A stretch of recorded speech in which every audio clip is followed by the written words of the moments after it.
Good evening, thanks for joining us. Tonight, an exclusive report on Saddam Hussein's Iraq, 12 months on. Since the end of the Gulf War, almost no footage has come out of Iraq. The country, 1 year later, is essentially bankrupt. Food and medicines are in short supply. The UN has warned of massive starvation on the way. It seems the cause of Iraq's woe is the UN sanctions that Australia supports. They've been called, in America, crueler and less discriminate than the bombs that hit Baghdad. In a normal year, Iraq earns $16 billion from selling its oil. The most that UN sanctions allow is 1/10 of that figure. That's why the country is broke. President Bush once told the people of Iraq he had no quarrel with them. This report, filmed by award-winning cameraman David Brill, finds few Iraqis who would share that view. At the Saddam Hussein Martyrs Memorial in Baghdad, it is mainly women who come to mourn the dead. It is their fathers, brothers, husbands, sons who were lost in the mother of all battles.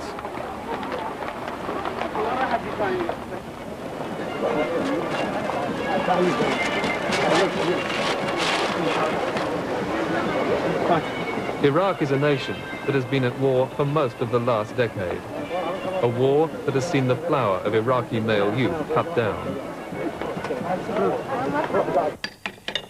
At the Martyrs Memorial, those who were charged with keeping the list of the dead can't keep up with the carnage.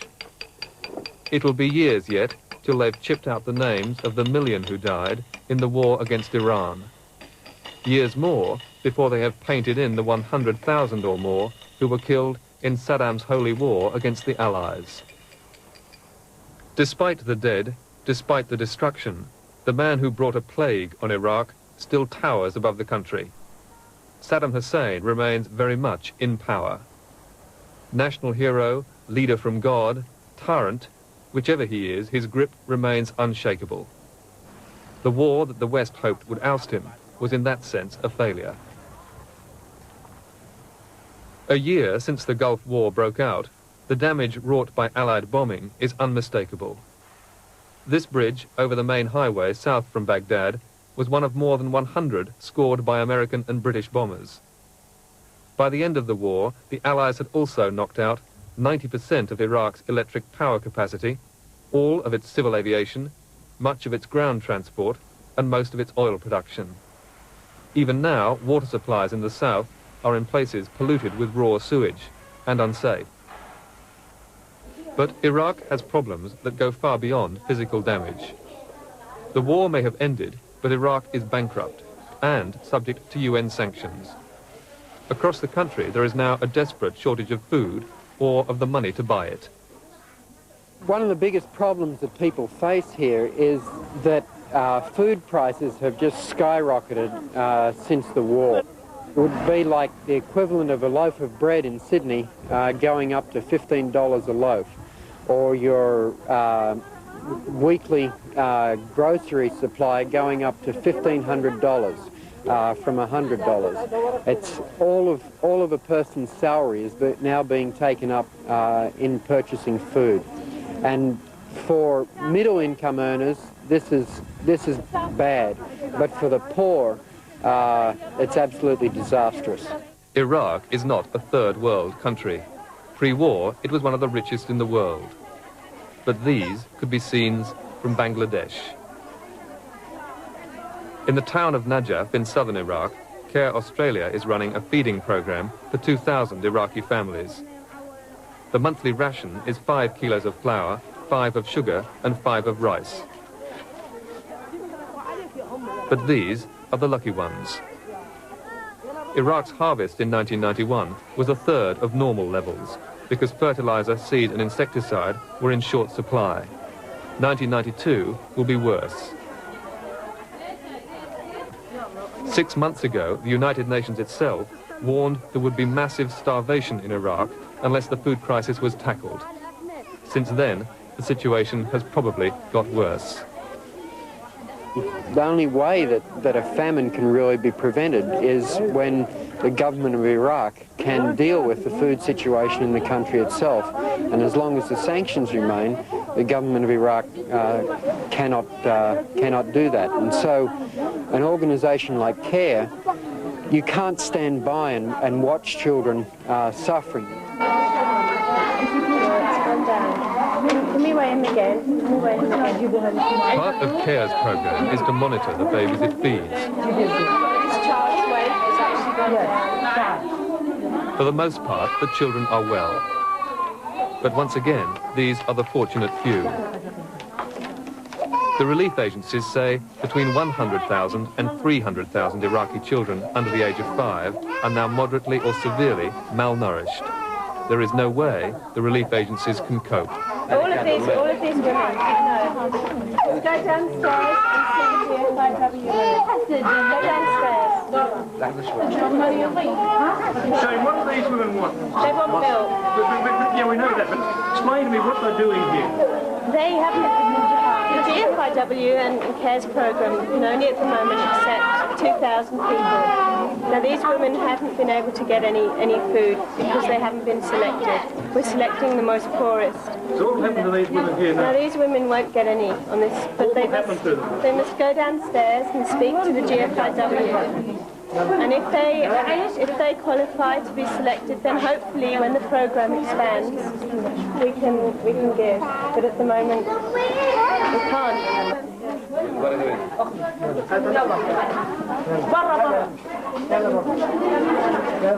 Najaf's biggest hospital is a reminder of how rich this country was. It's on a par with the best the West can offer. And if it looks faintly American, that's no coincidence. Iraq used to be America's strongest local ally. Today, lack of money for spare parts means the high-tech beds lie broken and empty. The hospital no longer has the medicines it needs. And more children are getting sick. At least 2 million in Iraq no longer have clean water. Vaccination programs have been halted. And malnutrition means sick children don't recover. This child suffers from measles.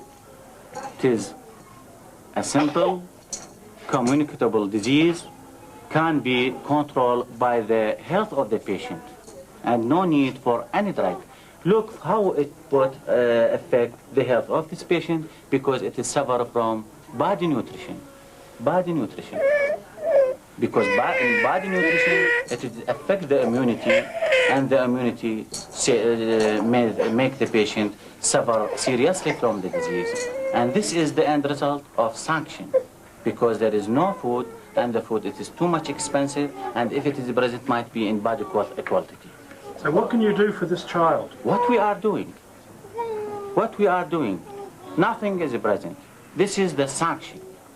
In this hospital before the war, they had 1 or 2 children die a week.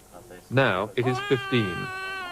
Across the country, it may already be thousands. Only if there is food and medicines will those deaths be prevented. Our hope in the world to lift this sanction from us, because when the sanction left from us, the medicine, and we can sell our oil and can improve your nutrition, improve our medicine supply, and we can help our people. Down, down, Bush! Down, down, Bush! Down, down, Bush! Down, down, Bush! Last month in Baghdad, around 100 people marched to the United Nations building to protest. Most of them were members of the Iraqi parliament. Perhaps by definition, certainly by necessity, these are supporters of Saddam Hussein, keen to get their message across to an American audience. Bush, he is the one, the causes for these dead people in Iraq. Is it getting very serious? It is getting more serious, day after day. So are the sanctions working? The sanction is working. Yes, it is working, and we hope we lift the sanction because the people are dying, starving death. Bush, Bush, اسمع زين. قلنا الحرصة قدام حسين. Bush, Bush, اسمع زين. Bush, Bush, اسمع زين. In Iraq, it would be unwise to say you did not support Saddam Hussein. But it's too easy to assume that he has none. Too easy to assume that 18 million Iraqis want the Allies to kick him out, which is what these people say is the aim of UN sanctions. They want to get rid of all the government and they want to control the Iraqi people. This is not right. This is the right of the Iraqi people to decide who will govern them. It's not the right of Bush or the United States. We will decide who will be our president. Saddam Hussein is our president. Jai Saddam Hussein, yeah! Yes, yeah! Yes, yeah! Yes! Down, down, Bush! Down, down, Bush! Down, down, Bush! Down, down, Bush! Saddam Hussein rules Iraq with the gun. His army, the fourth largest in the world, is still more than a match for those who dare oppose him. But even in dictatorships, life goes on. If you take no part in politics in Iraq or accept the status quo, life can look perfectly normal.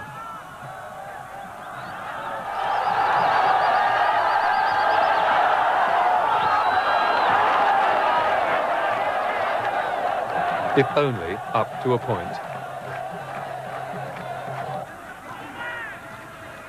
Saddam Hussein shares power with trusted members of his family. Rivals who plot against him or who pose a threat are killed. Recent reports of human rights abuse and murder abound. In addition, Iraq has defied the UN to retain a nuclear capability. For such reasons, sanctions remain. But what chance do they have of working? اللعنة على بوش. لا روح نشرت الصعب هناك اللعنة على بوش. She said that God take Bush to hell because that's what she did for her hand. She lost her child and her daughter also. Her foot is broken. يردون لهم طمع بالعراق غير على حساب الطمع. She understands exactly why the American did that, because they want to take Iraq over. They want to rule this country. It should be no surprise to the Allies that the people we bombed don't love us for it. In Najaf, our cameras were shown the best part of one whole street destroyed. We were told people were in these houses having dinner when the bombs hit. 15 died here. Many more are now homeless as a result. In Baghdad, there is evidence of how precise the Allied bombing could be.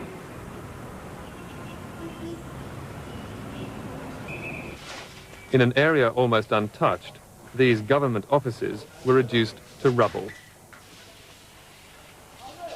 But even with precision, Iraqi civilians did die.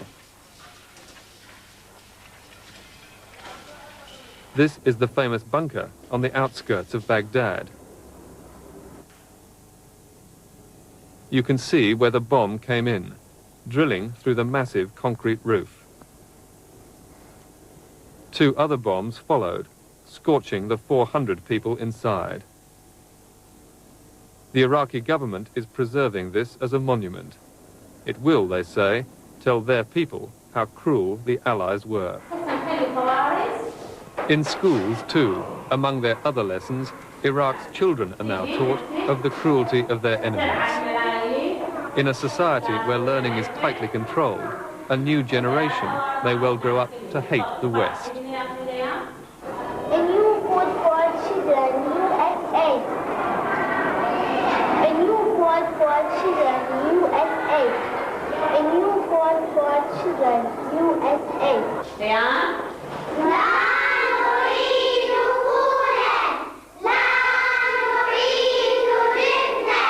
And if starvation or disease caused by sanctions kills more of their brothers and sisters, the children of Iraq will not just say what their leaders tell them to, they will believe it too.